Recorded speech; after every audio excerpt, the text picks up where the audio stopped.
Si l'ennemi découvre son front, on verra,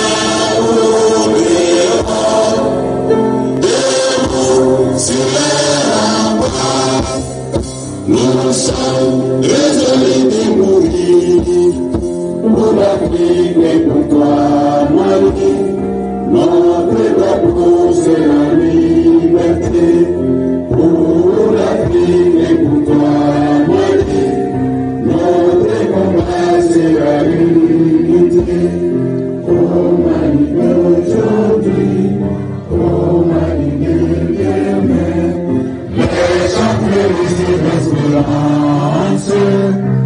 Chers élèves, bonjour. Ce matin, nous sommes devant vous. C'est pour, dans le cadre de la lutte contre l'insécurité routière. Vous n'êtes pas sans savoir que nos routes tuent. La route tue, elle continue de tuer. Et selon les statistiques, il y a 2 ans, on était à 85 morts. Il y a 1 an, on était à 104 morts. Nous nous sommes dit qu'il faut agir et il faut vite agir. C'est dans ce cadre-là que nous avons initié la semaine locale de lutte contre l'insécurité routière, qui non seulement va au cours de cette période et vous sensibiliser, vous éduquer dans le cadre des règles du code de la route, mais aussi en mettant un accent particulier sur le port du casque. C'est pourquoi le thème retenu dans le cadre de la semaine locale est intitulé « Un casque porté, une vie sauvée ». C'est dans ce cadre-là que nous avons initié le maillage des différentes intersections de la ville de Ségou.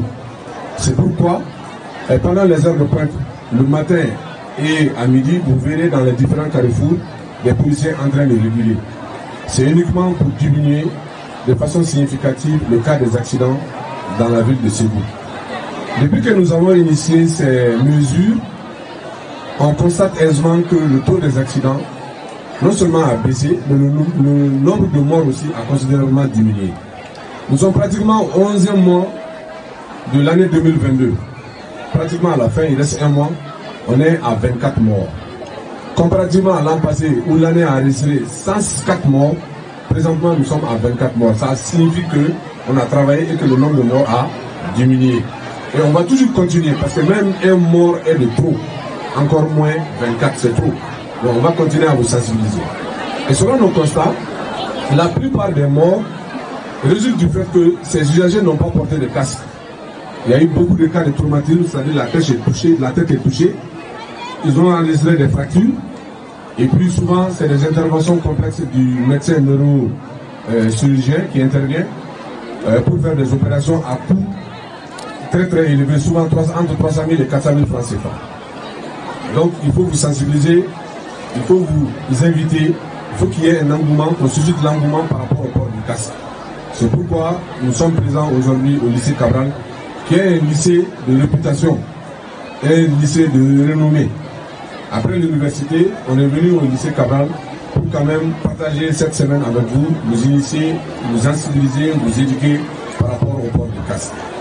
Donc le port du casque est tellement important que nous avons jugé nécessaire l'intervention de la protection civile, parce qu'en longueur de journée, c'est elle. Quand il y a accident, c'est la protection civile qui se déplace pour transporter les blessés du lieu d'accident à l'hôpital. Nous avons aussi jugé nécessaire de faire intervenir un spécialiste, notamment le docteur Alpha Sénépilé, qui va narrer les différents cas complexes qu'il a eu à gérer par rapport au fait que les victimes n'ont pas porté de casque, et c'est très important. Et indépendamment de cela, il faut noter qu'à Ségou, on voit certaines infractions de contravention courantes. Nous voulons partager ça avec vous pour vous sensibiliser. Il faut que les gens respectent le stop. Très généralement, on constate que quand les usagers viennent, ils veulent virer soit à droite, à gauche, on vient seulement, on vire, on ne s'arrête pas. Il faut toujours s'arrêter au stop. Parce que quand vous vous arrêtez, l'usager qui vient à droite ou à gauche est prioritaire. C'est celui qui passe d'abord avant que vous ne passez. Donc il faut toujours respecter le stop. Si vous ne respectez pas le stop, ça va engendrer ce qu'on appelle des accidents. Et quand il y a des accidents, vous n'avez pas raison parce que vous n'avez pas respecté le stop. Et c'est très important. Et on constate que quand vous venez à l'école, vous venez à support à 3, à 4, souvent même à 5. C'est très dangereux. Quand il y a un accident, il risque d'avoir des conséquences fâcheuses parce que vous êtes plusieurs sur le même moto. Et le code n'a pas apprécié cela, et c'est pourquoi le code dit qu'il faut toujours prendre une seule personne, un seul passager sur une moto. Avec le conducteur, ça fait 2. Et quand vous montez à 2, il faut toujours avoir le casque pour vous protéger. Et c'est très important. Et souvent, on voit ce qu'on appelle le transport en Amazon. Le transport en Amazon, c'est quoi? C'est lorsque vous vous asseyez comme ça, à travers, sur la moto et derrière l'usager. Ça n'a pas de sens, ça n'a aucun intérêt. Ça ne se justifie pas le fait aussi que vous portez des habits, ceci, cela. Mettez-vous des habits confortables, des habits dans lesquels vous êtes à l'aise pour monter sur une moto. Et ça, c'est très important. En cas d'accident, ça va être très grave. Ce n'est pas le même choc que vous recevez quand vous êtes confortablement assis et quand vous êtes en Amazon. Ce n'est pas la même chose. Donc, je vous demande vraiment de penser à ça, de vous s'asseoir correctement désormais sur la moto. Et c'est très important. Évitez aussi le sens interdit. La plupart des usagers pensent que le raccourci, c'est ce qui va vous amener des problèmes. C'est ce raccourci finalement qui va vous amener à l'au-delà. C'est pas bon. Ne faites pas des raccourcis pour aller à l'au-delà. Il faut toujours aller dans le sens normal de la circulation et circuler normalement, et ça vous met en sécurité. Et ça met aussi en sécurité les autres usagers, les piétons et autres qui sont à pied et qui marchent dans le même sens qu'en sens inverse. Et c'est très important. Évitez de circuler aussi en sans phare. Parce que souvent vous venez sur les cours à l'école et quand vous descendez à 17h, 18h, ça trouve que surtout cette période de l'harmattan, où le vent froid, ça circule. Donc vous pouvez avoir, la journée est courte, la nuit est plus longue que la journée. Et vous allez voir, il va y avoir l'obscurité, vous avez besoin de lumière pour rentrer à la maison. Et très souvent, si vous n'avez pas de lumière, vous n'avez pas de phare, vous circulez dans l'obscurité comme ça. Et là, vous êtes en insécurité.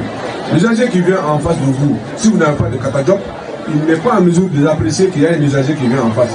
Et ça va amener très généralement des problèmes. Donc ça, il faut éviter, parce qu'il y a eu beaucoup d'accidents. Le conducteur percute l'usager et il dit qu'il n'a pas vu. Il n'a pas vu parce qu'il n'a pas de lumière. Les lumières, là, c'est pas fait gratuit. Hein. C'est fait uniquement dans le but d'identifier l'usager qui arrive devant vous et pour que vous preniez les dispositions, qu'il n'y ait pas d'accrochage entre vous. Et ça, c'est extrêmement important. Donc, moi, mon intervention s'inscrit dans ce cadre-là. C'est pour vous montrer que la vie coûte très cher. On ne vit qu'une seule fois, on ne vit pas 2 fois. Cette vie que Dieu vous donne, il faut la préserver. Si vous badinez, vous perdez la vie, c'est fini. Vous ne revenez plus, c'est fini. Donc vous êtes très jeune. L'avenir de ce pays repose sur vous. Parmi vous, il y aura des ministres. Parmi vous, il y aura des députés. Parmi vous, il y aura des médecins. Parmi vous, il y aura des ingénieurs. Parmi vous, il y aura des magistrats. Et même des policiers. Et même des commissaires de police et des sous-officiers de police, des gendarmes, de la protection civile, tout. Donc il ne faut pas que, depuis à fleur de l'âge, vous perdez la vie. Et votre famille perd, les parents perdent, la société perd, et puis ensuite, c'est l'État qui perd. Et c'est l'État qui perd. Parce que les études depuis la première année jusqu'au lycée, c'est l'État qui investit de l'argent pour votre formation. Et tout ce que l'État fait en 9 ans, en 10 ans, en 11 ans, en terminant dans les classes dans lesquelles vous êtes, et c'est l'État, si vous disparaissez, c'est l'État qui va perdre. Et ça, c'est pas bon. Donc nous, on vient, c'est pour vous sensibiliser. C'est pour vous préparer. C'est pour vous dire que quand vous circulez sans casque, vous encourez. Vous risquez de perdre la vie et vous risquez de faire des blessures très graves. Vous risquez de traîner derrière vous des séquelles qui résultent du fait que vous avez fait un accident, un choc. Avec ces séquelles-là, le médecin est là et mieux placé pour vous donner les différents cas de choc que vous encourez lorsque vous circulez sans casque. Et c'est très important. Donc voilà ce que moi je souhaiterais vous dire. Écoutez attentivement la protection civile qui va faire une démonstration par rapport aux notions élémentaires de secours.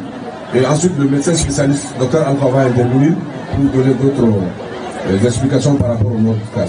Je vous remercie. Merci beaucoup.